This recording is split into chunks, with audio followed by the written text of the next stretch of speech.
Ashtabhuja hospital and research centre के सह संचालक लक्ष्मी शंकर मिश्रा ने यूपी पुलिस सहित प्रशासन पर लगाए गंभीर आरोप प्रेस विज्ञापन जारी करते हुए एवं प्रेस वार्ता करते हुए खबर के रीवा जिले के नईगढ़ी क्षेत्र के अंतर्गत अष्टभुजा हॉस्पिटल के सह संचालक लक्ष्मी शंकर मिश्रा के द्वारा प्रशासन पर गंभीर आरोप लगाए। जहां प्रेस वार्ता करते हुए इस दौरान जहां प्रशासन पर कई गंभीर आरोप लगाए। घटना के संबंध में देखिए पूरा मामला।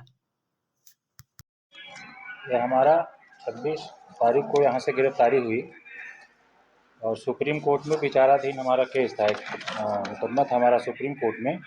10/4/2023 को हमारी सुनवाई थी। 26/4 को यहाँ से गिरफ्तार किया अयोध्या पुलिस ने। उत्तर प्रदेश की पुलिस आकर के, जबकि सुप्रीम कोर्ट का बाकायदा सबूत के साथ है और ये दिया गया था किसी भी तरीके की अरेस्टी नहीं है, गिरफ्तारी नहीं है, ना ही कोई हमारे पास अस्थायी वारंट उत्तर प्रदेश पुलिस के पास था। 26 तारीख को पुलिस ने हमें यहाँ गिरफ्तार किया और गिरफ्तार करने के बाद यहाँ से हमको सतना से करीब 40 किलोमीटर दूर लेकर के गए, जबकि यहाँ इस पर CCTV और वीडियोग्राफी पूरी हुई है, गाड़ी नंबर है। किसी के जरिए उनको सूचना मिली किसी शस्त्र से है, फिर वहाँ से लौट करके आए। जब हमने पूछा कि यहाँ से लेके आप जा रहे हैं, हमारा घर अयोध्या पड़ता है, तो आप लोग काहे सतना और भोपाल की तरफ जा रहे हैं? तो बोले 2 घंटे रुके रहिए, इसके बाद हम अस्थायी रूप से बता देंगे, जाके ऊपर पूछ लीजिएगा कि काहे के लिए लेके जा रहे हैं। और डांटा, फिर मैं चुपचाप वहाँ बैठा रहा। जबकि उत्तर प्रदेश पुलिस के पास ना कोई अस्थायी वारंट था, ना मध्य प्रदेश सरकार की कोई सूचना थी। हम लोगों ने समझा कि वहाँ से सूचना होगी, कोई शस्त्र से है, यहाँ से कॉपरेट किया गया और झगड़ा किया, मारपीट किया, उल्टा सीधा बोला, जिसकी भी हमारे पास रिकॉर्डिंग पूरी है। SSP महोदय को तत्काल सूचना दी गई, थाने पर नईगढ़ी थाने की सूचना दी गई। TI नईगढ़ी का कहना यह है कि उन्होंने हमको सूचना दिया था। हम यह जानना चाहते हैं कि अगर TI नईगढ़ी को सूचना थी पूर्व की, तो उसकी जो प्रति, जो संस्तुति, उसका जो लेटर होता है, उसकी हमको रसीद दें। और यहाँ से हमारी गिरफ्तारी हुई तो हमारे मूल निवास फैजाबाद अयोध्या से गिरफ्तारी क्यों दिखाई गई? 26 तारीख को गिरफ्तारी हुई, 27 को 28 को हमको जेल भेजा गया, जबकि गिरफ्तारी का कोई आदेश नहीं था। सर्वोच्च न्यायालय दिल्ली सुप्रीम कोर्ट का था कि अरेस्ट नहीं करना है, और ये इसमें लिखा भी गया ऑलरेडी। ये आप देख सकते हैं, 10/4/2023 को हमारी डेट थी वहाँ सुनवाई के लिए, जबकि 26 को ही हमको यहाँ से गिरफ्तार किया गया। हमारा कहने का मतलब यह है कि मध्य प्रदेश शासन के अंतर्गत में था, तो यहाँ के शासन की यदि सूचना थी तो शासन हमारा साथ क्यों नहीं दिया और शासन रिपोर्ट क्यों मुहैया नहीं करा रहा है? ये यहाँ ऑलरेडी यहाँ सूचना दी गई है 26 तारीख को नईगढ़ी। TI साहब का कहना है कि उन्होंने सूचना दिया था, तो सूचना की रिपोर्टें कहाँ हैं वो? ये श्रीमान पुलिस अधीक्षक महोदय रीवा प्रशासन को ये पूरा दिया गया, ये वहाँ ज्ञापन दिया गया। ये है सील मोहर के साथ है। दूसरी सूचना रिपोर्ट भी जो है मुहैया कराई गई वहाँ से, इसकी रिपोर्ट ये है पूरी। और सबसे बड़ी चीज़ ये है कि अगर पुलिस प्रशासन ने हमको गिरफ्तार किया तो उनके साथ माफिया क्यों? राजेश दुबे माफिया है, उनकी क्राइम हिस्ट्री निकाल के यहाँ की सरकार देखे, उत्तर प्रदेश सरकार देखे कि अगर पुलिस गिरफ्तार करने आती है तो सिर्फ पुलिस ही रहती है कि उसके साथ माफिया चलते हैं?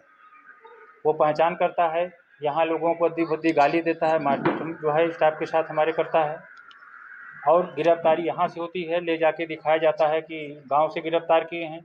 यहाँ से जाने के बाद पुलिस गिरफ्तार करने के बाद अयोध्या साइड गिरफ्तार करके पुलिस को ले जाना चाहिए, जबकि हमारे साथ ऐसा नहीं हुआ। हमको लेकर के ये लोग सतना के काफ़ी करीब 40-50 किलोमीटर दूर दूसरे रास्ते पर लेके गए। जब इनको सूचना मिली कि गाड़ी की फ़ोटो, आप लोगों की फ़ोटोग्राफी हो चुकी है, तब वो लोग झटके में आए हैं। उसके बाद लेकर के भोर में करीब 3-3:30 बजे ले जा कर के हमको अयोध्या थाने में वहाँ हवालात किया गया। और जब पेशी की गई हमारी अदालत में, तो वहाँ बाकायदा लिखित है, उसको दिखाया गया, वो भी हम आपको दिखाते हैं। ये बाकायदा लिखित है कि उन्होंने हमारे पैतृक आवास से गिरफ्तार किया है, पैतृक आवास से गिरफ्तार किया है, जबकि गिरफ्तारी यहाँ से थी। करके भोर में करीब 3-3:30 बजे ले जा कर के हमको अयोध्या थाने में वहाँ हवालात किया गया। और जब पेशी की गई हमारी अदालत में तो वहाँ बाकायदा लिखित है, उसको दिखाया गया, वो भी हम आपको दिखाते हैं। ये बाकायदा लिखित है कि उन्होंने हमारे पैतृक आवास से गिरफ्तार किया है, पैतृक आवास से गिरफ्तार किया है, जबकि गिरफ्तारी यहाँ से थी। क्या ऐसे कोई सूचना दे दे कि जैसे यहाँ के टीआई महोदय का कहना है श्रीमान जी का कि हाँ हमको सूचना थी, तो सूचना थी तो लिखित सूचना थी कि फ़ोन की सूचना थी? परमिशन कैसे हमारे सरकार और हमारे बगल बैठा थाना दे दिया? रात्रि 11 बजे से वो लोग सर्च में थे कि आदमी कब आएगा, कैसे जाएगा, कितने लोग थे। दिल्ली का नंबर, महाराष्ट्र की गाड़ी का नंबर, यूपी 42 अयोध्या की गाड़ी का नंबर, ये गाड़ी थाने के सामने खड़ी रही, लोग टहले और यहाँ के थाना के सिपाही, दरोगा, पुलिस, टीआई किसी ने ये भी जानकारी करने की कोशिश नहीं की कि बाहर की गाड़ियाँ आखिर रात से लेकर के सुबह 11 बजे तक क्या कर रही हैं। दूसरी चीज़ ये है कि हमारी लाइव लोकेशन, हमारे सीसीटीवी, जो गाड़ियाँ यहाँ से आई थी और जो राजेश दुबे और रजनीश पांडे जो इंस्पेक्टर हमारे यहाँ के थे, वो उनके साथ जो गाड़ी यहाँ से सतना टोल प्लाजा क्रॉस की है उनका डिटेल मंगाएं। राजेश दुबे माफिया है जो, उनका डिटेल निकाल लें। उनका फ़ोन था यहाँ, उस फ़ोन से कई बार इंस्पेक्टर को बातें हुई हैं, हम वहाँ बैठे सुन रहे थे। पूरी हमारे जान से मारने की साजिश थी, लेकिन गाड़ी की वीडियो, इन लोगों का वीडियो, यह जानकारी किसी मार्फत से जब उनको मुहैया हो पाई है, जिसकी वजह से हमको वापस करके छोड़ा गया। नहीं, हम ऑलरेडी हमारी हत्या हो गई होती उस दिन। उस दिन टीआई क्या कहते हमारे यहाँ के कि हमको सूचना थी कि इनकी ले जा रहे हैं हम हत्या करने के लिए। क्या कोई सूचना कर दे कि हाँ, हम फ़ोन करके बता दें कि मैं आज फला बाज़ार में आपके यहाँ थाने के अंतर्गत आ रहा हूँ और अगली हत्या कर देंगे, इसको सूचना कहा जाता है? कौन सी सूचना थी, लिखित थी, कहाँ से थी और क्यों यहाँ की पुलिस हमारा सपोर्ट नहीं की?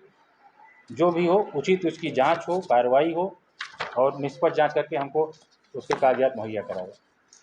आपको क्या लगता है कि आपकी एक हत्या की साजिश थी? सतना की जी अगर जी सतना की ओर लोग, हम यही तो कह रहे हैं, अगर साजिश नहीं थी तो हमको गिरफ्तार करने के बाद सीधा ले जाना चाहिए था हमारे Ayodhya police station. Ayodhya police station हमको लेके जाते और 11 बजे गए तो हम 4 बजे तक या 5 बजे तक अयोध्या पुलिस स्टेशन हम अपने पहुंच गए होते। गिरफ्तारी अयोध्या से दिखाना, यहाँ से गिरफ्तार करना, सतना से 40 से 50 किलोमीटर दूर ले जाना निराली क्षेत्र में, शाम के समय तक, रात तक हमको भटकाना, ये साजिश नहीं हत्या की है तो क्या है ये?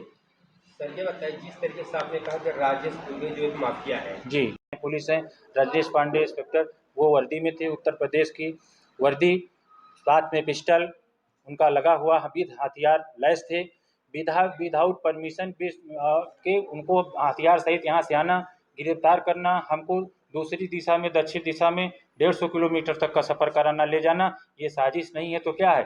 क्या पुलिस वालों के साथ माफिया चलती है? राजेश दुबे माफिया, बनारस का रहने वाला, आखिर पुलिस उत्तर प्रदेश पुलिस के साथ क्यों और यहाँ की पुलिस के साथ क्यों? यही जानना चाहते हैं। ये सरासर अन्याय है। सुप्रीम कोर्ट, सर्वोच्च न्यायालय, सुप्रीम कोर्ट का आदेश था, विचाराधीन केस। राजेश दुबे जो माफिया बता रहे हैं आप, जी राजेश दुबे, इनका हॉस्पिटल चलता रहा, कहाँ पर? झारखंड में इनका हॉस्पिटल चलता रहा और भी इनके कुछ बिजनेस थे। हमारे जो हॉस्पिटल के जो मेन डायरेक्टर हैं विनय कुमार दुबे, उनसे परिचित हैं, रिश्तेदारी में भी आते हैं। दोनों लोगों का आपसी विवाद हो गया, जिसके कारण से ये मुहिम हुआ कि हमारे यहाँ आप आके काम करें, नहीं हम कहीं धरती पे नहीं बैठने देंगे, हम हत्या कर देंगे। और वही हत्या की साजिश आज हमारे साथ पूरी पुलिस के मिली भगत से पूरी हत्या की साजिश हो गई थी। अगर यह वीडियो वायरल नहीं होता, अगर ये लोग नहीं जाते, तो आज हमारे प्रशासन, मध्य प्रदेश प्रशासन के पास कोई सबूत नहीं था कि इसकी हत्या कैसे हो गई। मूक बनी पर यहाँ की प्रशासन बैठी रहती। सर ये जानना चाहते कि जिस तरीके से नहीं एक आज नहीं सर, कोई अस्थायी वारंट, हम जब गिरफ्तार होकर के गए हैं, यहाँ से गिरफ्तारी हुई, पैतृक आवास से दिखाया गया और जब वहाँ में कोर्ट में हाजिर किया गया तो वहाँ ये दिखाया गया कि हम इनायत नगर इनके पैतृक आवास से लेकर के आ रहे हैं, यहाँ की गिरफ्तारी ही नहीं दिखाई गई, जबकि मैं यहाँ से गिरफ्तार होकर के गया। पूरी साजिश थी, पूरा फर्जीवाड़ा। हमारे जो पैसे थे ले लिए, हमारी सिकड़ी थी ले लिए, हमारा घड़ी ले लिए, बेल्ट हमारा ले लिए, जो भी हमारे सामान थी इन लोगों ने तुरंत हमारे निकाल लिया और उस दिशा में ले जाने का संपूर्ण रिश्ता था कि मार के वहीं फेंक देते। यदि यहाँ लोग वीडियो और सीसीटीवी का सपोर्ट नहीं होता तो कन्फर्म हमारी हत्या हो गई थी। सर आपको क्या लगता है कि जो यूपी उत्तर प्रदेश की पुलिस आई थी जी, उस माफिया डन से उसके संबंध हैं? बहुत अच्छे संबंध हैं। बिकी थी पुलिस, पैसा लेकर किया, फर्जी जो है केस दर्ज किया और फर्जी इनकाउंटर लेकर के यहाँ आए। किसी भी देश में, किसी भी प्रदेश में जाने के लिए अस्थायी वारंट चाहिए, हमारे वकील ने बताया। अस्थायी वारंट चाहिए और बाकायदा परमिशन कोर्ट की चाहिए। इनके पास कुछ भी नहीं था, फर्जी इनकाउंटर वो वारंट की रसीद दिखाया। हम लोग नहीं समझ पाए कि सही है गलत है, चूँकि असलहे से सारे सब चीज़ लैस थे। हमने सोचा कि हो सकता है कि कोई ऐसा आदेश हो और हमको पकड़ के धकीट करके लेकर 26 तारीख को यूपी पुलिस माफिया के साथ आके जी माफिया के साथ आगे। यही तो मैं जानना चाह रहा हूँ कि 10 तारीख को, 10 अप्रैल को, 10/4 को हमारी डेट होती है सर्वोच्च न्यायालय में, और सर्वोच्च न्यायालय यह आदेशित करता है कि इनको गिरफ्तार नहीं करना है। उसकी बाकायदा कोर्ट में हमारे पत्र लगे हुए हैं। इसके बावजूद बीच में ही पुलिस आती है यहाँ, उस माफिया के साथ मिलकर, राजेश दुबे के साथ मिलकर के, और गिरफ्तार करती है, दूसरी दिशा को ले जाती है। 26 तारीख को गिरफ्तार होते हैं, 27 तारीख को वहाँ दिखाया जाता है, हमको पेश किया जाता है और यह दिखाया जाता है कि हम इनकी आवाज़ से लाए हैं, जबकि गिरफ्तारी हमारी यहीं है, यहाँ से हुई थी, जिसके सारे सबूत हमारे पास हैं। सर नई गढ़ी में आज के जो कर्मचारी थे, जी। ये नई गढ़ी में लिखित जो सूचना मिलती है थाने हाँ, लिखित सूचना ये दी गई थी। ये नई गढ़ी थाने को जो लिखित सूचना दी गई, ये उसकी प्रति है, ये कॉपी है। और सेम स्थिति में एसएसपी महोदय को, रीवा को ये कॉपी दी गई, ये कॉपी है, बाकायदा सारे डिटेल हैं। दूसरी प्रति फिर इनको एसएसपी महोदय की दी गई, ये उसकी सर कॉपी हैं। और ये सर्वोच्च न्यायालय की है, सुप्रीम कोर्ट दिल्ली की, जहां हमारा डेट लगा था। हिंदी और इंग्लिश दोनों में है। ये सुप्रीम कोर्ट सर्वोच्च न्यायालय का है। ये बाकायदा आप देख सकते हैं 10/4/2023, 10/4/2023 है। 10/4/2023 को हमारा सुनवाई था, जबकि हमारी गिरफ्तारी इस बीच नहीं हो सकती। बगैर अस्थायी वारंट के, बगैर किसी सूचना के सरकार के 26 तारीख को उस डॉन के साथ मिल करके हमको गिरफ्तार किया जाता है और यहाँ से करीब 150 किलोमीटर दूर हमको ले जाया जाता है। और जब यहाँ से सूचना जाती है कि सारी आप लोग रिकॉर्डिंग में आ गए हैं, सारी चीज़ें, कोई ऐसा कार्य नहीं करिएगा, और हमारे साथ वो बैठे धीरे धीरे बात करते हैं। उसके बाद फिर कहते हैं तो सब गड़बड़ हो गया। फिर लेकर के लोग हमको यहाँ से जाते हैं, अयोध्या पहुँचते हैं भोर में 3 बजे 27 को, और वहाँ से हमारे पैतृक आवास से देखा जाता है कि इनको हमने गिरफ्तार किया। इतनी बड़ी जालसाजी, इतना बड़ा धोखा, इतना सरकार को भी बेवकूफ़ बनाना, कोर्ट को भी बेवकूफ़ बनाना, सर्वोच्च न्यायालय की भी अवहेलना करना जो हमारे साथ में है। और सर्वोच्च न्यायालय ने 26 तारीख को, हमने 27 को हमारे स्टाफ ने सूचना दिया, 26 तारीख की यहाँ पे ये फाइल दिखाई गई, ये 26/3/2023, ये सर्वोच्च न्यायालय में फिर यहाँ से सूचना भेजी गई। बाकायदा वहाँ से तलब किया गया, दरोगा जी को नोटिस दी गई कि आपने इनको गिरफ्तार क्यों किया। ये बाकायदा हिंदी में है, हिंदी का ट्रांसलेशन भी निकलाया गया, वो भी है। और साफ़ सुथरा आप ये पढ़िए, ये लिखा हुआ है, आपको दिखा रहा हूँ सर मैं। 8 तारीख को ये देखिए, क्योंकि असलहे से सारे सब चीज़ लैस थे।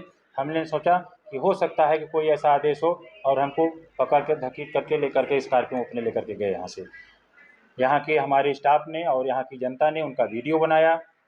थाने को तत्काल सूचना दी गई, एसपी रीवा को सूचना दी गई, लेकिन कोई भी कार्रवाई अभी तक नहीं हुई। और जब लोगों ने पूछा टीआई से, टीआई ने कहा हमको सूचना थी। जो सूचना थी, हम आप लोगों के माध्यम से निवेदन करते हैं कि जो सूचना रिपोर्ट टीआई महोदय हमारे यहाँ शासन से आई थी, उस सूचना रिपोर्ट हमको मुहैया कराएं और निष्पक्ष जांच कराएं, और जो स्टाफ के साथ बदतमीजी हुई उसकी भी निष्पक्ष जांच करके कार्रवाई करें। सर जिस मामले में पुलिस आपको लेने आई थी, जी, अगर हम मुजरिम होते या कोई हमारा अपराध सिद्ध होता तो बाकायदा प्रोसेस के थ्रू सरकार को आना चाहिए था और यहाँ की पुलिस को हमारे प्रशासन पुलिस को सौंपती। ये हमारे साथ अन्याय हुआ है, गलत हुआ, इसका हम न्याय मांगते हैं आप लोगों के माध्यम से। यही हमारी प्रार्थना है, रिक्वेस्ट है, निवेदन है आप लोगों से।